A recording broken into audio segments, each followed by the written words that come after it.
네, 문재인 대통령이 이번 주 7개에서 8개 부처 수장을 바꾸는 중폭의 개각을 단행합니다. 집권 중반기를 이끌어갈 청와대와 내각의 진용이 갖춰질 전망인데요. 한편 올해 들어서 공전을 거듭해왔던 국회가 과연 이번 주 중에는 정상화할 수 있을지 주목되고 있습니다. 두 분 전문가와 함께 정치권 소식 짚어보도록 하겠습니다. 김창룡 인제대 교수, 김광덕 전 한국일보 정치부장 나와 계십니다. 어서 오세요. 네, 안녕하세요. 네, 먼저 개각 이야기를 해봐야겠죠. 여러 후보군들이 지금 많이 언론에서 거론이 되고 있는데 먼저 개각 대상은 어떤 부서들이 지금 거론되고 있는지 이거부터 짚어봐야 될 것 같습니다. 예, 개각은 이게 잘 맞추면 오히려 인사권자가 틀리게 할 것 같고 잘못하면 정말 막연한 추측 때문에 올바르지 않은 정보를 제공할 것 같아서 개각에 대해서는 굉장히 조심스럽지만 일단 종합을 해보면 그동안 국회의원들이 겸직을 해왔던 문체부라든가 행안부라든가 해수부라든가 이런 4개 부서에 대한 국회의원 겸직 부처는 바뀔 게 확실시 될 것 같고요. 나머지 한 3개 부처에서는 지금 설왕설래하고 있는 것 같은데 이번 개각의 의미를 이렇게 두고 보면 청와대 그러니까 개각에 누가 들어가느냐보다 당으로 누가 복귀해서 어디에 출마하느냐 말하면 당세를 강화하는 그런 쪽에 초점을 맞추다 보니까 개각의 의미가 조금은 퇴색하는 것이 아니냐 그런 의미도 있습니다. 어떤 부처가 좀 교체 대상이 될 거로 보십니까? 일단 교체 대상은 거의 뭐 지금 7, 8개 부처로 거론되는 거 아닙니까? 근데 이제 아까 같지만은 김부겸 행안부 장관 등 지금 현재 국회의원인데 장관을 겸직하고 있는 4개 부처에다가 그다음에 나머지 3군데가 뭐냐 하면 홍종학 중소벤처기업부 장관과 그다음에 유영민 과학기술정보통신부 장관 그리고 조명균 통일부 장관이 지금 현재 유력하게 거론되고 있죠. 근데 이제 이번에 이제 개각의 큰 의미를 볼 필요가 있는데 그게 뭐냐하면 이번에 개각은 이번에 이제 청와대와 청와대 임종석 비서실장과 그다음에 장하성 정책실장이 바뀌지 않았습니까? 그래서 이제 청와대 교체와 함께 개각도 함으로써 사실상 집권 2기에 청와대와 일종의 내각이 바뀌는 그전에도 이제 내각에서 일부 장관들이 부분적으로 개편이 있었습니다만 예를 들어서 유은혜 교육부총리가 입각했다든가 이런 것들이 있었습니다만은 요번에 이제 7, 8개 이상의 중폭의 개각이 됨으로 인해서 그전에 교체된 것까지 다 포함하면 이제 완전히 몇 사람 빼고는 많이 교체가 돼서 이제 이거는 2가지 의미가 있습니다. 하나는 내년 총선을 대비한 이런 개각이라는 의미가 있고 현재 이제 1기에서의 잘해온 측면도 있습니다만은 또 이제 민심이 또 여러 가지 기강이 또 해이해서 민심이 좀 흐트러진 부분도 있기 때문에 이러한 것들을 좀 민심을 좀 잡고 일종의 분위기를 세신 국정 운영의 일종의 전환을 가지려는 그러한 뜻을 가지고 보입니다. 교육부는 그대로 갈까요? 교육부는 일단은 그대로 간다고 봐야죠. 왜냐하면 유은혜 교육부총리가 그전에 김상곤 교육부총리 대신에 들어갔기 때문에 들어간 지 뭐 그렇게 오래되지 않았지 않습니까? 또 짧게 하고 끝내고 또 나올 수도 있다라는 이야기도 많이 나왔었기 때문에. 근데 이번의 대상은 아니에요. 그러니까 지금 이번에 대상은 처음에 들어갔던 4사람. 4사람 이제 김부겸, 김현미, 김영춘, 도종환 장관 의원 출신인데 처음 입각했던 사람들이고 중간에 정치인으로 입각한 사람들은 내년 총선이 내년 4월이니까 또 올해 연말 전까지만 교체가 되면 되는 거거든요. 그러니까 이번에 교육부총리는 요번은 아닌 게 거의 확실한 거로 보입니다. 그러니까 이번에는 1년 6개월 정도 국회의원이면서 장관직을 수행했던 사람들 대상으로 교체가 되는 것이고 유은혜 장관 같은 경우는 뒤늦게 들어갔기 때문에 지금 또 한유총과 아주 참여한 대립을 하고 있고 매우 중요한 시기에 있기 때문에 바뀔 가능성 거의 낮고요. 아마 올 하반기쯤 한 번 더 이런 개각이 있으리라고 봅니다. 내년 총선을 대비해서. 의원 출신들이 당으로 돌아오고 그리고 또 의원 출신들 중에서 또 청와대로 가는 인물들도 물론 있을 것 같아요. 지금 하마평에 오르고 있는 인물들이 있지 않습니까? 박영선 의원, 우상호 의원, 그리고 진영 의원까지. 일단은 이런 중진 의원들이 청와대로 들어갈 가능성 어느 정도로 좀 보십니까? 저는 박영선 의원 같은 경우는 들어갈 가능성이 굉장히 높고요. 왜냐하면 장관 여성 비율을 30% 맞추는데 문재인 정부가 굉장히 고심을 하고 있기 때문에 여성으로서 그동안 하마평에 올랐던 박영선 의원 같은 경우는 굉장히 높다.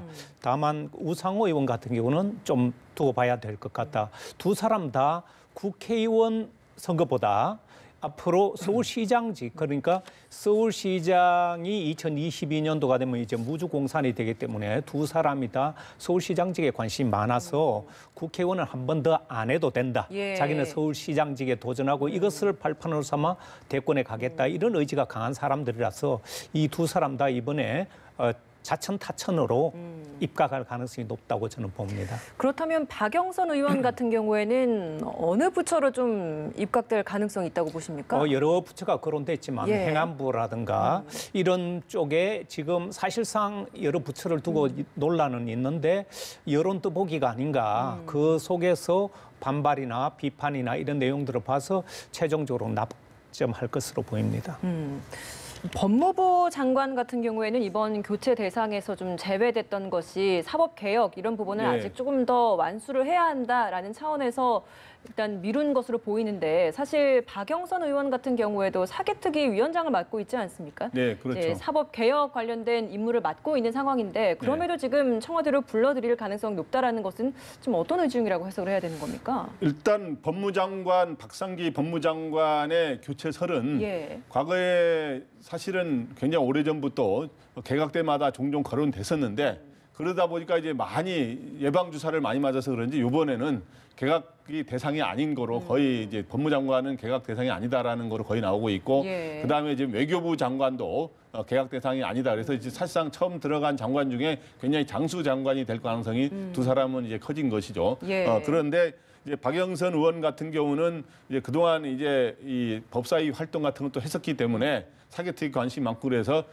박영선 의원은 뭔가 입각은 할 것 같은데 그러면 거론될 수 있는 게 아까 행안부도 거론하셨고 그다음에 법무부도 교체될 경우는 과거에 거론이 됐었는데 예. 이번에 법무장관 교체 가능성 굉장히 적다 그러니까 또 거론되고 있는 게 중소벤처기업부 장관의 교체 가능성이 거론되고 있지 않습니까? 그렇기 때문에 중소벤처기업부 장관으로도 거론되고 있습니다. 그래서 이제 지금 현재 현역 정치인 중에는 박영선 의원과 함께 우상호 의원, 그다음에 이제 진영 의원 등이 거론되는데 제가 보기에 이번에 입각하는 경우는 내년 4월이 총선이기 때문에 지금 이제 3월 초 아닙니까? 그러면 이제 최소한 총선에 출마하려면 내년 올해 연말이나 내년 초에는 나와야 되거든요.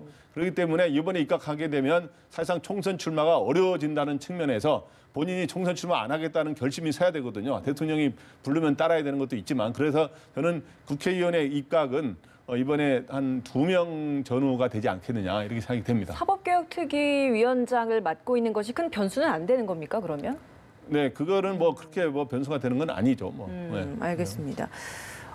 또 다른 후보 중에 한 명 그 우상우 의원 후보로 염두에 두고 있는데 역시나 이제 뭐 지금 시기에서는 나중에 뭐 의원직을 한 번 더 하는 것보다는 서울시장을 맡고 있기 때문에 지금 당장에서는 청와대로 들어가는 것도 서로 이제 상호 좀 더 유리한 상황이라서 지금 뭐 들어갈 수 있는 상황이다라고 좀 해석을 하고 계신 거죠?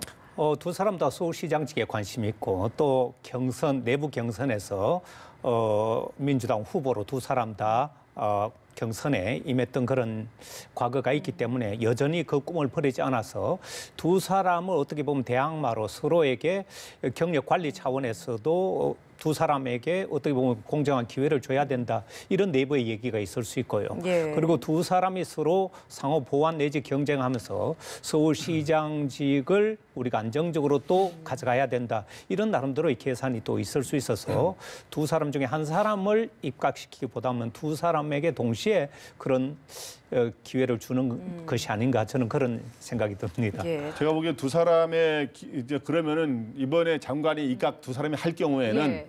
내년 총선 출마를 포기하게 될 가능성이 높거든요. 그쵸. 그러면 이 사람들이 가는 정치적 길은 어떤 거냐 하면 지난해 이제 그 서울시장 경선에 도전하지 않았습니까? 근데 이 두 사람이 관심이 있기 때문에 국회의원을 안 할 경우는 장관을 하면은 다음에 서울시장 선거가 2022년 6월에 있게 됩니다. 그런데 이제 현재 문재인 정부는 2022년 5월까지가 5월 10일까지 9일까지가 이제 임기 아닙니까? 예. 그렇기 때문에 어느 정도 이제 장관으로 국회의원을 하지 않는 대신에 장관으로 굉장히 오래 일을 하다가 이제 경선에 도전하는 거로 이렇게 가닥을 잡을 가능성이 있다 이렇게 생각이 됩니다. 다른 후보군 중에 한 명 눈에 띄는 인물이 바로 진영 의원이잖아요. 네. 근데 진영 의원 같은 경우에는 박근혜 정부 시절에 초대 복지부 장관을 역임했던 인물이라 예. 지금은 물론 여당 측 인물입니다만 사실 굉장히 많이 주목이 되는 부분인 것 같아요. 어떤 배경에서 이렇게 후보군으로 지금 거론된다라고 보십니까? 네, 진영 의원이 이제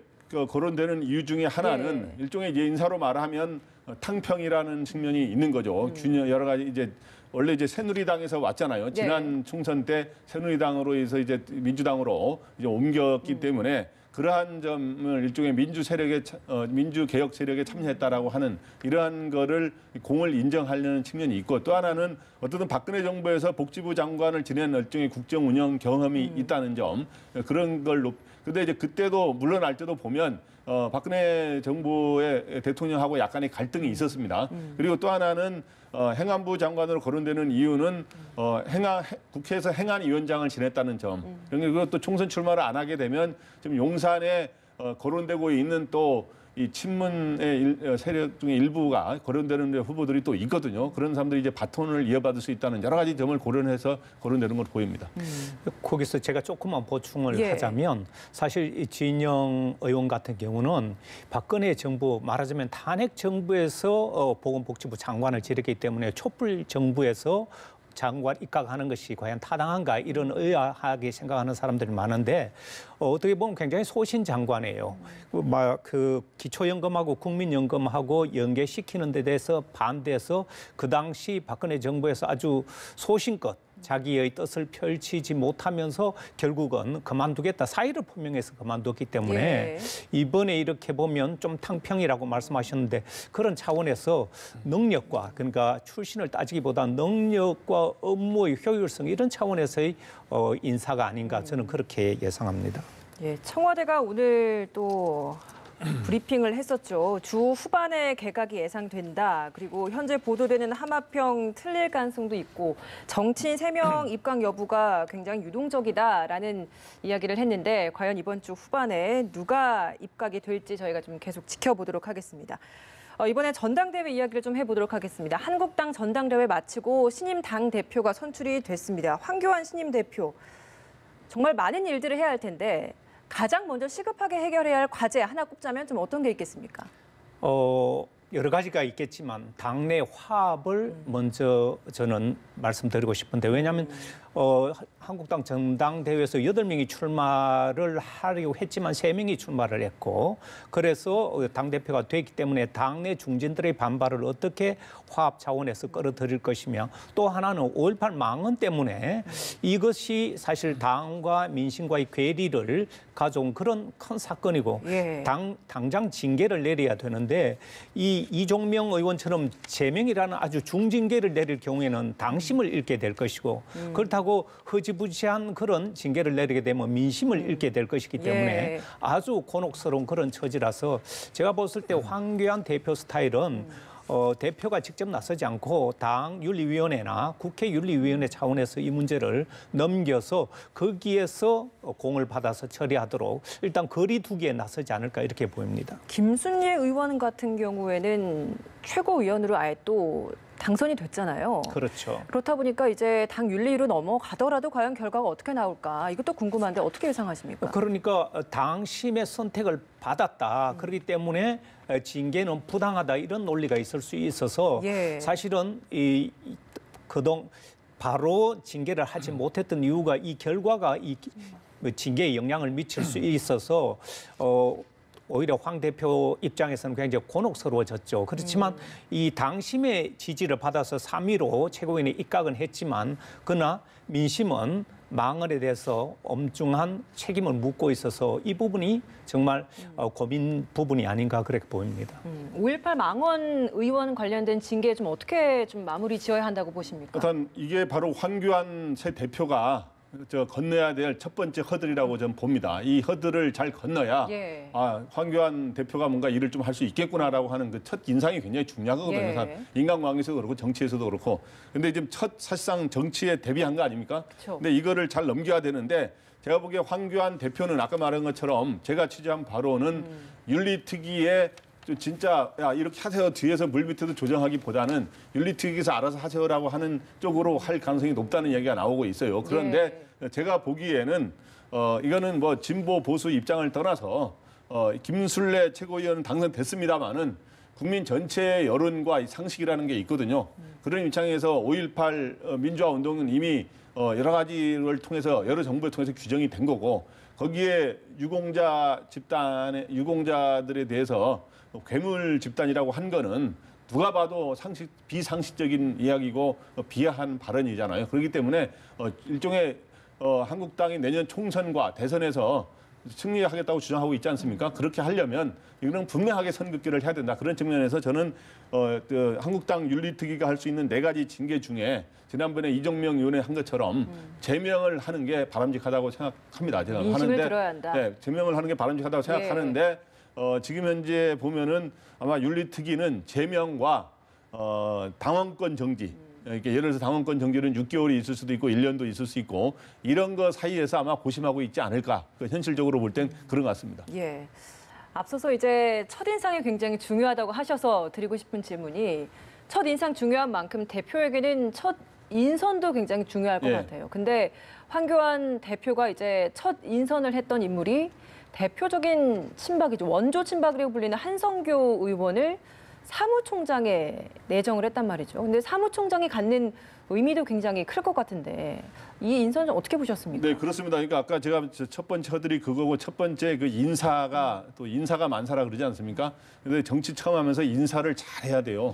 그런데 이제 이 점에서 이게 요번에 한선교 의원을 사무총장으로 좀 내정한 상태인데 이거에 대해서는 2가지 측면에서 조금 다소 부정적인 얘기가 좀 있는 것 같아요. 하나가 뭐냐 하면 이게 지금 현재 황교안 대표는 뭔가 이제 지금 현재 한국당이 잘 되려면 첫째 당내가 통합이 돼야 되거든요. 그러려면 친박 비박을 떠나서 오히려 개파 색채가 약하면서도 굉장히 유능한 조직 장악 경력이 있고 뭔가 그런 사람을 하는 게 가장 이상적인데 너무 친박 성향이 강한 사람을 한 게 바람직하지 않다는 게 하나 있고 또 하나는 친박이더라도 뭐 꼭 안 되라는 법은 없습니다. 사실은 정치 현실상 또 친박을 시켜야 되는 경우가 있을 수 있는데 한선교 의원이 그동안에 여러 가지로 이미지라든가 여러 가지 해온 거를 볼 때 한선교 의원이 들으시면 별로 안 좋아하시겠지만 그렇게 유능한 거를 그동안 잘 보여줬느냐 하는 점에서 좀 사람들이 여러 지적이 있기는 있어요. 그래서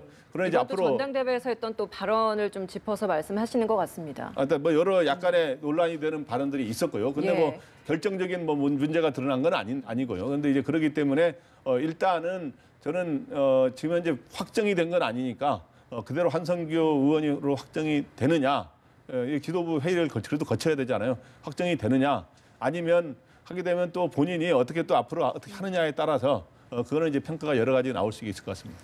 다른 자리도 아니고 사실 사무총장이라는 자리, 사무총장이 갖는 의미가 어떤 겁니까? 사무총장은 당 3역 중에 하나로 매우 중요하죠.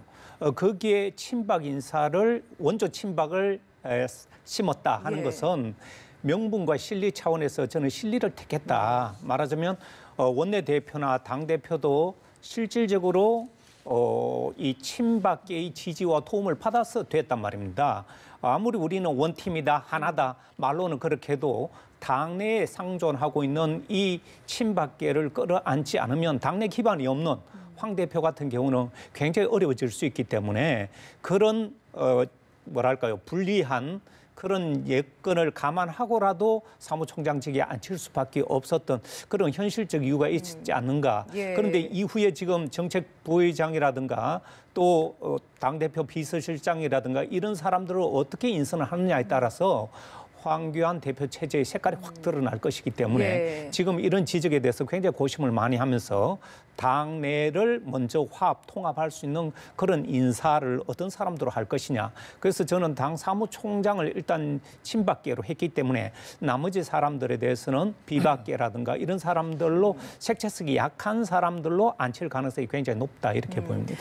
저희가 이제 친박, 비박 이런 색채로 좀 나눠서 이야기를 하고 있습니다만 사실 이 황교안 대표 같은 경우에는 친박계의 도움을 받아서 한성교 의원을 내정한 부분도 있지만 개인적인 정치적인 실리 측면에서도 지금 정치 신인인 황 대표 측면에서는 다음 총선을 준비하는 데 있어서 굉장히 좀 선거 경선이나 이런 부분에 대해서 경험이 많은 한성교 의원 카드가 굉장히 좀 필요했다라는 분석도 있던데 어떻게 보십니까? 그런 분석도 있지만 예. 제가 알아본 바로는 이번에 당대표 되는 과정에서 친박계의 대거 의원들이 줄서기를 하면서 또 몰아주기를 했기 때문에 어떻게 보면 참 손쉬운 승리를 거뒀다고 저는 보거든요. 말하자면 그런 지원 받은 데 대해서 어떻게 보면 무심할 수가 없거나 냉담할 수가 없어서 바로 이렇게 당 사무총장직에 사무총장에 앉히고 그다음 인선에 대해서는 아마 상당한 눈치 보기 고심을 하지 않을까 봅니다. 예, 알겠습니다.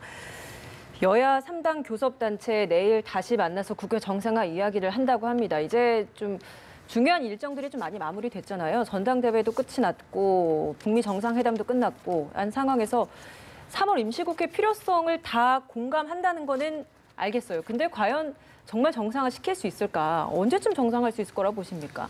네, 저는 뭐 3월 국회는 정상화 될 거로 보입니다. 그거는 정치 현실상 정상화 될 수밖에 없어요. 근데 그거는 이제 정상화 시기가 그러니까 새로 시작하는 이번 주에 주 후반부에 하느냐, 그 다음 주 초에 하느냐 하는 그 정도 선에서 제가 보기에 정상화 될 거로 보고 단지 예. 이제 서로 일종의 명분과 실리 싸움을 하고 있다고 봅니다. 그러니까 한국당은 그동안 2월 임시국회라든가 이런 걸 거부하면서 몇 가지 요구를 하지 않았습니까? 예. 손혜원 의원 국정조사라든가 이런 걸 여러 가지를 주장하다가 이제 손혜원 의원 국정조사 하나로 남겼는데 그런 거를 하나도 받아주지 않은 상태로 그냥 들어가기가 여러 가지 좀 자기네 명분이라든가 실리 측면에서 좀 불리하다고 생각하는 게 있을 수 있고 또 여당은 또 뭔가 조건을 받아주면서 하는 거는 좀 그렇고 그리고 또 여야가 다 이 민주당도 다 국회를 열어서 여러 가지 민생 법안이라든가 사법개혁 관련 법안을 처리해야 될 게 있고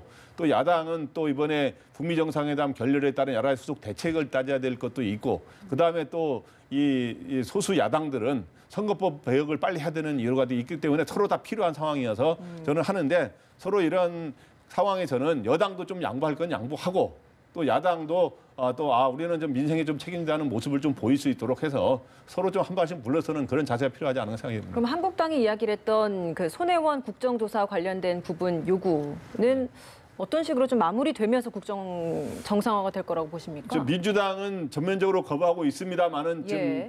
이 바른미래당 등에서는 국정조사까지는 아니더라도 상임위원회에서 어떻든 그게 투기 의혹에 대해서 뭐 여러 여론이 있습니다만은 그게 이제 청문회 상임위 차원에서 여러 가지 질의응답을 하는 청문회 같은 거는 할 필요가 있는 거 아니냐. 중재안을 내놨죠. 중재안을 내놓았는데 예.